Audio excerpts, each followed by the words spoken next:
సభకు హాజరైనటువంటి పెద్దలు సామెలన్న గారు, మరొక ఆత్మీయ మిత్రులు, మేము చాలా ఏళ్ళ నుంచి ఎమ్మెల్యేల కంటే ముందు ఫ్రెండ్స్, బిఎల్ఆర్ గారు, కార్యక్రమ అధ్యక్షులు పుష్ప గారు, ఏపూరు సోమన్న గారు, సాయి చందు, రజని గారు. సాయి చందు మేము వేరుగా ఎన్నడూ ఊహించుకోలేదు. నెలలో 15 days ఒకసారన్నా ఒక 24 hours 48 hours మేము ఒక 15 మంది స్నేహితులు ఉండేటోళ్ళం. మేమందరం నెలలో 2 సార్లు కలిసి ఉండేటువంటి వాళ్ళం. వారితో పాటు ఏపూరు సోమన్న గారు, చింతల యాదన్న గారు. చింతల యాదన్న కూడా పెద్ద కళాకారుడు. నా చిట్టి చేతులు చక్కని రాతలు పాట రాసింది అన్ననే. ఇక్కడ ఉన్నటువంటి సుక్కరామ నరసన్న, మిగతా కళాకారులందరికీ పేరు పేరున నమస్కారాలు తెలియజేస్తూ, నరేషు ఇంత తొందరగా మీకు నాకు దూరం వయసు కాదు, దూరం అవుతాడని కూడా ఎవరు ఊహించకపోవచ్చు. కానీ నరేషు ఎందుకో ఎక్కడో ఒక్కడ డిస్టర్బ్ అయ్యాడు, ఎక్కడో ఒక్కడ మానసిక వేదన గురైంది. అప్పటి నుంచి దాదాపు ఒక 1 year అనుకుంటా ఆ వేదన గురైన నుంచే నాతో కూడా కొంచెం దూరంగా ఉండటం, దూరం నుంచి పలకరించిపోవటం తప్ప దగ్గరకు వచ్చే సాహసం చేయలేదు. ఎప్పుడైనా తను ఏదైనా తాగినా ఏదైనా చేసినా గట్టిగా మాట్లాడే దాంట్లో నేనే గట్టిగా చెప్పేటోని, మందలు ఇచ్చేటోని, ఇది చేసేటోని. ఎందుకో క్రమంగా దూరమైంది. నిజంగా ఇక్కడ ఉన్నటువంటి పరశురాములు గారికి కానీ, అన్నవీణ సుధాకర్ గారికి కానీ, ఇక్కడ ఉన్నటువంటి రామచంద్ర గారు కానీ, అట్లాగే అనేక మంది పెద్దలు, నేను ఈ ఊరు పెద్ద మనుషులకు కొన్ని విషయాలు నేను చెప్పదలుచుకున్నాను. అంటే ఈ ఊరికి ఒక చరిత్ర ఉండేది. ఈ ఊరిని మట్టిని పట్టుకున్నా ఆ మట్టి గురించి చాలా గొప్పగా చెప్పుకునేటువంటి చరిత్ర ఉంది. ఈ ఊరికి తిరుగుబాటు చేసేటువంటి చరిత్ర ఉంది తప్ప ఏదానికి ఒకదానికి బానిస అయ్యేటువంటి చరిత్ర ఈ ఊరికి లేదు. కానీ అట్లాంటి చరిత్ర నుంచి వచ్చినటువంటి మన ఊరు ఏమైతుంది, మన ఊరు ఎటు పోతుంది, మన ఊరు ఎట్లుంది, మన ఊరు అనేటువంటిది మీరు పెద్దలంతా ఆలోచన చేయాలని చెప్పేసి నేను కోరుకుంటాను. ఎందుకంటే ఈ ఊరు మల్లారెడ్డి పేరుతోని ఈ ఊరి మీద ఆధారపడి ఒక 15 సంవత్సరాలు ఆ పక్కనున్న అంబారపేట రాజకీయం డిసైడ్ అయి ఉంది. ఈ ఊరు మీద ఆధారపడి ఐటిపాంలా, ఈ ఊరు మీద ఆధారపడి నెకరకల్లు, ఈ ఊరు మీద ఉన్నారం, ఇట్లా అన్ని గ్రామాలకు ఒక సెంటర్గా, ఒక కేంద్రంగా, ఒక చైతన్యానికి ప్రతీకగా ఈ ఊరుండే. అన్నపైన సుధాకరు, వేముల పరశురాములో, దొరపాపయో వీళ్ళు పోతుండంటే, వీళ్ళు ఈ ఊర్లో ఈ పంచాయతీకి వచ్చిందంటే ఆ గౌరవాలు, ఆ మర్యాదలు, ఆ పరిస్థితులు వేరుండే.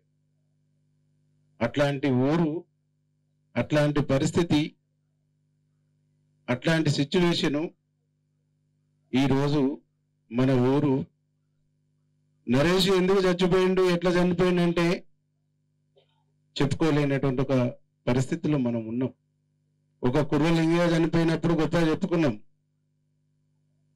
అట్లాగే ఒక యానాల మల్లారెడ్డి, ఒక పలసవృక్షము, ఒక రంగీరయ్య, ఇట్లా ఒక చరిత్ర ఉండే ఊరు.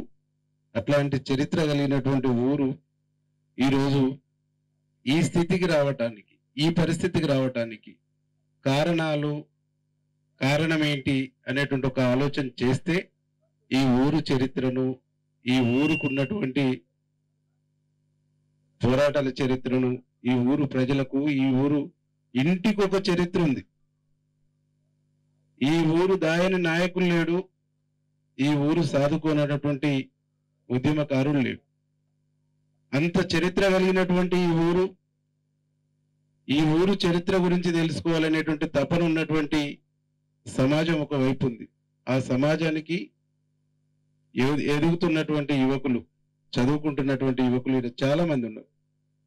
నాకు తెలిసి నేను చూసినాను, పరశురాములు గారు ఈ బాట కోసం అప్పుడు చేస్తున్నప్పుడు తన మీద ఒక పోలీసు వాళ్ళు దెబ్బేస్తే ఊరంతా తిరగబడ్డటువంటి సందర్భం నేను చిన్నతనంలో చూసిన, దూరంగా ఉండి చూసిన. సుధాకర్ వాళ్ళు, మిగతా సంబంధించినటువంటి అందరి గురించి చూసినాం. యానాల పాపిరెడ్డి, ఇట్లా మన ఊర్లో ఏనాడైనా ఒక అరుగు మీద కూర్చొని పెద్దవాళ్ళు వస్తే లేచి నిలబడేటువంటి ఒక కల్చర్ మన కాడ ఉండే. పెద్ద వయసు వాళ్ళు, పెద్దవాళ్ళు, మన ఏజ్ కంటే పెద్దవాళ్ళు వస్తే సిగరెట్ అలవాటు ఉన్నా, బీడీ అలవాటు ఉన్నా సైడ్ వారేసేటువంటి, సైడ్ దాచేటువంటి ఒక గొప్ప సంస్కృతి, గొప్ప కల్చర్ని యానాల మల్లారెడ్డి గారు మనకు వారసత్వంగా ఇచ్చారు. యానాల మల్లారెడ్డి గారు మనకు ఒక చైతన్యంగా ఇచ్చారు. ఈ ఊర్లో ఎస్సీలకు భూములు ఉన్నాయి, యాదవులకు భూములు ఉన్నాయి, అట్లాగే వడ్డెరి వాళ్ళకు భూములు ఉన్నాయి, ముదిరాజులకు భూములు ఉన్నాయి, అన్నిటికి ఉన్నాయి. కారణం ఏంటంటే ఈ ఊరికి నాయకత్వం వహించినటువంటి వ్యక్తి, ఈ ఊరికి మనల్ని నడిపినటువంటి వ్యక్తి మనల్ని అంత గొప్పగా నడిపిండు. భూమి నుంచి మనల్ని విడదీసి రానియలేదు, భూమి నుంచి మనల్ని దూరం కానియలేదు. భూమికి మనకు అనుబంధాన్ని పెంచుతూ అక్కడి నుంచి మనకు చైతన్యాన్ని, మాటను, మర్యాదను నేర్పినటువంటి ఒక గొప్ప ఊరు మన ఊరు. అట్లాంటి ఈ ఊరిని ఊరులాగా నిలబెట్టేటువంటి ఒక ప్రయత్నం చేయమని మాత్రమే నేను వేడుకుంటున్నాను. ఈ ఊరి విలువల్ని కాపాడేటువంటి ఒక ప్రయత్నం మాత్రమే చేద్దామనేటువంటిది నేను రిక్వెస్ట్ చేస్తున్నా. ఆ ప్రయత్నం చేద్దాము, చేయండి. నా వంతు సహాయ సహకారాలని డెఫినెట్గా అందిస్తానని చెప్పేసి నేను మీ అందరికీ మనస్ఫూర్తిగా చెప్తాను. నాలాంటి వాళ్ళు రావాలంటే నేను రెగ్యులర్ రాలేకపోతున్నా, నాకు నేనే ఫీల్ అవుతున్నా. ఇప్పుడు ఒక నరేష్ కాదు, నాకు తెలిసి ఇంకా 3-4 సీరియళ్ళు ఉన్నాయి. వాళ్ళు కూడా చిన్న వాళ్ళు తాగుడుకు బానిస అయిపోయి ఎప్పుడు ఎవడు పోతాడా అనేటువంటిది బాధ అనిపిస్తున్నటువంటి ఒక పరిస్థితి ఈ ఊర్లో ఉన్నది. ఈ ఊర్లో ఒక సారమ్మానాలన్నా, ఒక లిక్కరమ్మానాలన్నా అమ్మాలంటే భయపడ్డటువంటి రోజులు. ఈ ఊరు వాళ్ళు వస్తుందంటే పక్క ఊర్లో చుట్టూ ఒక 10 ఊర్లలో సారనో, లిక్కరో, బెల్ట్ షాపులో నడపాలంటే భయపడ్డటువంటి రోజులుండే. ఆ రోజులన్నిటిని కూడా నెమరు వేసుకొని, ఆ రోజులన్నిటిని కూడా గుర్తు చేసుకొని, అసలు మనం మనుషులమేనా, అసలు మనిషి అంటే ఎట్టుంటాడు, మనిషి అంటే ఏంది అనేటువంటి ఒక ప్రశ్న మనం వేసుకోవాల్సినటువంటి ఒక దయనీయమైన, దారుణమైన పరిస్థితి ఏర్పడ్డది అనేటువంటిది నేను ఈ సందర్భంగా మీకు గుర్తు చేస్తాను. చరిత్ర ఎప్పుడు కూడా ఒక రకంగా ఉండదు. చరిత్రలో అనేక మార్పులు వస్తున్నాయి. ప్రతి మార్పులో మన ఊరు ఒక ఆదర్శంగానే ఉండాలి. ఎందుకు ఆదర్శంగా ఉండాలంటే మన మల్లారెడ్డి గారు అట్లా నిర్మించిండు, అట్లా నిలబెట్టిండు. మాకు చిన్నప్పుడు చెప్పేది మల్లారెడ్డి గారు, మేము ఎదిగేటప్పటికి ఆయనకు పెరాలసిస్ వచ్చింది. 1 మందు, 2 పైసలు, 3 జూదం. దీన్ని నువ్వు పియ్యితో సమానంగా చూడు, నువ్వు ఎక్కడికో ఉన్నత శిఖరాలకు ఎదుగుతావు అని చెప్పేసి ఆయన అనేక సందర్భాల్లో మాకు చెప్పారు. ఇవే నిన్ను పతనం చేస్తాయి, ఇవే నిన్ను ఇచ్చేస్తాయి అని చెప్పేసి. కాబట్టి కళాకారులందరూ కూడా నేను చేసేటువంటి విజ్ఞప్తి ఏంటంటే, తాత్కాలిక అవసరాలు, తాత్కాలిక ప్రయోజనాల కోసం మన యొక్క క్యారెక్టర్ని, క్రెడిబిలిటీని డ్యామేజ్ చేసుకోవద్దు. ఇలా ఒక గద్దరు గొప్పగా ఎందుకు నిలబడగలిగిండు? క్యారెక్టర్తో ఉన్నాడు కాబట్టి గొప్పగా నిలబడగలిగిండు. కాబట్టి ఒక్క కళాకారులు కాదు, ఇలా ప్రతి గ్రామం కూడా అట్నే అయింది. మన ఒక్క ఊరు అనేటువంటిది కాదు, కానీ అన్నిటికంటే భిన్నంగా మన ఊరు ఉండాలి, అన్నిటికంటే భిన్నంగా మన గ్రామం ఉండాలి. ఈ గ్రామంలో డిపాజిట్లు లేని ఊరును చూసినాను నేను. 40 సంవత్సరాలు పోలీస్ కేసు లేని ఊరు చూసినాను నేను, విన్నాను. నేను కొన్ని రోజులు చూసినాను, తర్వాత విన్నాను. కానీ ఈరోజు దానికి పూర్తిగా భిన్నంగా అయింది, పూర్తిగా భిన్నంగా తయారవుతుంది. దీన్ని కాపాడవలసినటువంటి, దీన్ని రక్షించుకోవాల్సినటువంటి గురుతరమైన బాధ్యత ఈ ఊర్లో పుట్టిన ప్రతి యువకుని, ప్రతి వ్యక్తి, ప్రతి మనిషి పైన ఉందని చెప్పేసి ఈ సందర్భంగా మీకు విజ్ఞప్తి చేస్తా ఉన్నా.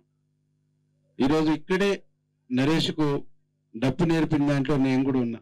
ఇక్కడనే డప్పు నేర్చుకుండు, ఇక్కడనే డ్యాన్స్ నేర్చుకుండు, ఇక్కడనే పాట నేర్చుకుండు, ఇక్కడనే ఆయనను స్మరించుకోవాల్సినటువంటి ఒక పరిస్థితి కూడా ఏర్పడ్డది. ఒక రామలింగయ్య గారు, క్రాంతి రామలింగయ్య అమరుడు, అట్లా అనేక రకాలుగా ఇవాళ ఉన్నటువంటి ఈ స్థితి నుంచి మీ అందరికీ, గ్రామస్తులందరూ కూడా నా రిక్వెస్ట్ ఏంటంటే, మన పిల్లల్ని మంచిగా చదివించుకుందాం, గొప్పగా చదివిద్దాం, వీళ్ళని చదివిద్దాము. చదువులకు ఈ ఇబ్బందులు ఉన్నాయి, ఈ సాధక బాధకులు ఉన్నాయంటే మాలాంటి వాళ్ళ దృష్టికి తీసుకురండి. తప్పకుండా మేము చేయితోనిస్తాం, సహకరిస్తాం, సొంతం చేసుకుంటాం. మేము భుజాల మీద వేసుకొని ముందుకు తీసుకుపోయేటువంటి ఒక ప్రయత్నం చేస్తాం. కానీ మన పిల్లలు తాగుడుకు బానిసైనరు, ఫలాని తప్పుడు విషయాలకు బానిసైనరు అనేటువంటి ఒక పదం మన నోటి నుంచి బంద్ చేద్దాం, బంద్ పెట్టిద్దాం. మన ఎదుగుతున్నటువంటి పిల్లలు, ఎదిగినటువంటి పిల్లలు ఎట్లున్నారు, ఏం చేస్తున్నారు, వాళ్ళు చేస్తున్న పని ఏంది, వాళ్ళ అలవాట్లేంది, వాళ్ళ పద్ధతులు ఏందనేది మనం అందరం కూడా సరి చేసుకుందాం, సవరించుకుందాం. ఇదంతా ఒక కుటుంబంగా, మనం ఒక కుటుంబ సభ్యులుగా మన కుటుంబాన్ని చక్కదిద్దేటువంటి ఒక ప్రయత్నం చేస్తే మళ్ళీ ఈ గ్రామం ఒక ఆదర్శమైనటువంటి గ్రామంగా, మళ్ళీ ఈ గ్రామం ఒక చైతన్యవంతమైనటువంటి గ్రామంగా ఉంటదని కూడా నేను భావిస్తున్నా. మీరు ఇచ్చిన చైతన్యంతోనే నేను ఈరోజు ఎమ్మెల్యేనై నిలబడ్డాను. ఈ ఊరు ప్రజలు, ఈవిడ ఉండేటువంటి ప్రతి ఒక్కరూ మీ అందరి ఒక ప్రేమ రాగాలు స్ఫూర్తితోనే మేము ఈ స్థాయికి వచ్చేసి ఇలా ఎమ్మెల్యే కావడానికి ఈ మట్టినే కారణం. కాబట్టి ఈ మట్టి అంటే ప్రేమ. ఈ మట్టి మీద జరుగుతున్నటువంటి అనేక చిన్న చిన్న విషయాలంటే బాధ. మార్చలేనప్పుడు, ఇక మారరు అనుకున్నప్పుడు దూరంగా ఉండైన ఊరి యొక్క చరిత్రని చూస్తూ హ్యాపీగా ఉండాలనేటువంటి ఒక ఆలోచన తప్ప ఇంకోటి కాదు. కాబట్టి మీ అందరికీ నేను చేసేటువంటి రిక్వెస్ట్, మీ అందరినీ నేను కోరుకునేటువంటిది ఏంటంటే, ఈ ఊరుని ఊరులాగా, ఈ ఊరు పాత చరిత్రలాగా బతికించండి, కాపాడండి, రక్షించండి. ఎవరన్నా తప్పు చేస్తున్నప్పుడు మీ పద్ధతిలో మీరు చెప్పండి, ఇది కరెక్ట్ కాదు, ఇది తప్పని. మీరు చెప్పలేనప్పుడు మాలాంటి వాళ్ళ దృష్టికి తీసుకురండి. కానీ ఎవరిని కూడా ఉత్తా చావనియొద్దు, ఎవ్వరు కూడా చచ్చేటువంటి పరిస్థితికి, అనారోగ్యం పాలు కానియొద్దు. నిజంగా నరేష్ ఒక్క రోజు ముందు మమ్మల్ని అప్రోచ్ అయ్యి ఉంటే డెఫినెట్లీ నేను కాపాడుకుంది, డెఫినెట్లీ నేను కాపాడేటువంటి ప్రయత్నం చేసి హాస్పిటల్లో పెట్టినప్పుడు తమ్ముడు నువ్వెన్నా ఫోన్ చేసి అన్నా ఇంకా కష్టమైతట్టుంది ఏందని అంటే నేను ఒకటే చెప్పినాను, ఏదన్నా కానీ ఆయన లివర్ ప్రాబ్లం ఉందంటే దానికి ట్రీట్మెంట్ చేద్దాం, కిడ్నీ ఉంటే కిడ్నీకి, ఏది ఉంటే అది, ఎంత అయితే అంత కానీ, ఏదైతే అది కానీ బతికియటానికి చివరి క్షణం వరకు ప్రయత్నం చేద్దామని చెప్పేసినాం. చివరి క్షణం వరకు ఆ ప్రయత్నంలో తన ఆరోగ్యం సహకరించకపోవటం, తన అప్పటికే రకరకాల ప్రాబ్లమ్స్ ఉండటంతో చనిపోయాడు. కాబట్టి మనం అందరం కూడా స్నేహితులుగా తనను చూసినాం, తన ఆరోగ్య పరిస్థితి చూసినాం. ఏ ఒక్కరికో ఫోన్ చేస్తే, ఏ ఒక్కరికో తెలియజేస్తే వీడు నెగ్లెక్ట్ చేస్తుండు, ఈయన ఆరోగ్యం బాగాలేదు అనేటువంటి పద్ధతిలో ఎవరు చెప్పినా ఆ మనిషి అలా బతికేటోడు. అంటే చెప్పేటువంటి ఒక సాహసం కూడా, బతికించుకునేటువంటి ఒక ప్రయత్నం కూడా మనం చేయలేకపోయినాం. ఆ చేయలేకపోయినటువంటి దాంట్లో నేను, మీరు అందరం కూడా దోషులం, ఈ ఊర్లో ఉన్నటువంటి వాళ్ళందరం కూడా. ఎందుకంటే ఒక్కరోజు ముందుకు తీసుకపోతే ఈ పిల్లలు కూడా అనాథలయ్యేటువంటి వాళ్ళకి కారు. కాబట్టి దొరపాపయ్య ఈ రాష్ట్రంలో, ఉమ్మడి ఆంధ్రప్రదేశ్ రాష్ట్రంలో ఎక్కడనైనా పాట పాడినటువంటి వ్యక్తి. ఆ కుటుంబము ఇలా క్రాంతి కుటుంబం, రామలింగయ్య క్రాంతి కనకయ్య కుటుంబం కానీ, ఇటు దొరపాపన్న కుటుంబం కానీ, ఈ రెండు కుటుంబాలే తీవ్రంగా నష్టపోయినటువంటి పరిస్థితి ఇలా మనం చూస్తున్నాం. కాబట్టి ఇంకొక నష్టం, ఇంకొక బాధ, ఇంకొక దుఃఖం రాకుండా, అట్లాంటి పరిస్థితి ఉత్పన్నం కాకుండా ఈ ఊర్లో ఉండేటువంటి అక్కలకు, అన్నలకు అందరికీ నేను చేతులు జోడించి నమస్కరించి చెప్తున్నది ఏంటంటే, ఈ ఊరిని, ఈ ఊరు చరిత్రని, మనం మన క్యారెక్టర్ని కాపాడుకుందాం, ఇది చేద్దాం. ఏదో ఒక సందర్భంలో పరశురాములు గారు, సుధాకర్ వీళ్ళకు కూడా తెలుసు అనుకుంటా, నేను అప్పుడు లేను. ఒక సందర్భంలో ఒకరిని అరెస్ట్ చేస్తుంటే పద్మ కానీ, అండాలు కానీ వీళ్ళందరూ కూడా అడ్డం తిరిగి ఆపుకున్నటువంటి రోజులు. జిల్లా పోలీస్ యంత్రాంగం వచ్చినా ఆపుకున్నటువంటి ఒక మహిళల యొక్క గొప్ప చరిత్ర. మీ త్యాగం, మీ చరిత్ర, మీ తిరుగుబాటు, మీ ధైర్యం ఏమైపోయినాయి? ఆ ధైర్యాలన్నీ ఇయ్యాల చిన్న చిన్న అంశాల కోసం, చిన్న చిన్న విషయాల కోసం. కాబట్టి మీలో పోరాట పటిముంది, మీలో ధైర్యం ఉంది, మీలో దమ్ముంది, మీలో శక్తి ఉంది, మీలో తెలివి ఉంది. ఈ తెలివి, ఈ ధైర్యం, ఈ చైతన్యం అనేటువంటిది చిన్న చిన్న అంశాలకు, చిన్న చిన్న పంతాలకు, పట్టింపులకు పోకుండా మీరంతా గొప్పగా ఉండండి, మీరంతా బాగుండండి. మేము కూడా నరేష్ పిల్లలకు 100% నరేష్ ఏ కష్టంలో ఉన్నా నేను తనకు అండగా ఉన్నాను. మీకు అందరు తెలుసు. వీళ్ళకు కూడా నేను అండగా ఉంటా, తోడునీడగా ఉంటాను. ఇంకా ఇంకా 2-3 యువకులు అదే పనిగా తాగుడుకు అడిక్ట్ అయిపోయినటువంటి పరిస్థితి మీకు, నాకు అందరు తెలుసు. గాలనన్న మనం కాపాడదాం, గాలనన్న మనం ఇంకొక ప్రమాదం జరగకుండా చూద్దాం. వారితో పాటుగా మీ అందరూ కూడా బాగుండాలి, మంచిగుండాలి. మీ అందరూ బాగుండి మంచిగుంటే మీలో ఒకటిగా నేను ఉండాలని చెప్పేసి మాత్రమే కోరుకుంటా. మీ మంచి కోసం, మీ బాగు కోసం, ఈ ఊరు మంచి కోసం, ఈ ఊరు బాగు కోసం నా శక్తి వంచన లేకుండా ఎల్లవేళలా నేను సాయం చేయటానికి, పని చేయటానికి, నాతో ఏమైతుందో అది చేయటానికి నేను సిద్ధంగా ఉన్నా. ఎందుకంటే ఈ ఊరు లేనిది నేను లేను, ఈ ఊరు చైతన్యం లేనిది నేను లేను. ఈ ఊర్లో మీరందరూ కలిసి నిర్మించిన, మీరందరూ కలిసి తీసుకొచ్చినటువంటి రాజకీయాలు లేనిది నేను లేను. కాబట్టి దాన్ని ఎప్పుడు కూడా నేను మర్చిపోను, ఎప్పుడు కూడా ఇది ఉండనని చెప్పేసి ఈ సందర్భంగా నేను ఏడు మాట్లాడినా చెప్తాను. మా యానాల మల్లారెడ్డి నాకు స్ఫూర్తి అని చెప్పేసి, మా ఊరు నాకు స్ఫూర్తి అని చెప్పేసి చెప్తాను. కాబట్టి ఆయన పెంపకము, ఆ ఊరు ఎట్లుంటుందో నేను చాలా గొప్పగా చెప్పుకుంటా. కాబట్టి మీ అందరూ కూడా నేను రిక్వెస్ట్ చేస్తా ఉన్నా, మనం మన ఊరు మళ్ళీ ఒక గొప్పగా, నేను సామేలన్నతో మాట్లాడతాను. ఈ ఊర్లో ఇల్లు లేని ప్రతి పేదవాళ్లకు ఇల్లు పెట్టించేటువంటి దాంట్లో సామేలన్నతో మాట్లాడి 100 కానీ, 150 కానీ, 200 కానీ ఇల్లు ఏర్పాటు చేపించేటువంటి బాధ్యత కూడా నేను తీసుకుంటాను. తప్పకుండా మీరు, మేము అందరం కలిసి ఒక గొప్పగా, ఒక సమిష్టిగా పాత మన ఊర్లో ఉండేటువంటి ఒక ఐక్యత ఏ విధంగా అయితే ఉందో దాన్ని మీరు అందరూ కలిసి బతికించాలని చెప్పేసి మనస్ఫూర్తిగా వేడుకుంటూ, నరేష్కు జవార్లు వారి పిల్లలకు కూడా నేను రిక్వెస్ట్ చేస్తున్నా, మీకు ఏ బాధ అనిపించినా, ఏ సమస్య అనిపించినా, మీ చదువులో, మీ జీవితంలో ఏదన్నా మేము ఉన్నామనేటువంటిది భావించి చక్కగా నెకరికలకు రండి.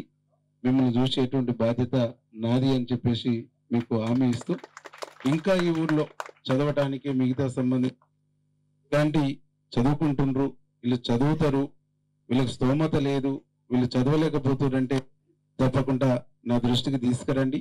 నేను అన్ని విధాలుగా సహకరిస్తానని చెప్పేసి తెలియజేస్తూ, అట్లాగే మా ఆత్మీయుడు అమరుడు సాయి చంద్ర గారి మిస్సెస్ కూడా మనస్ఫూర్తిగా ధన్యవాదాలు, కృతజ్ఞతలు తెలియజేస్తూ ముగిస్తాం.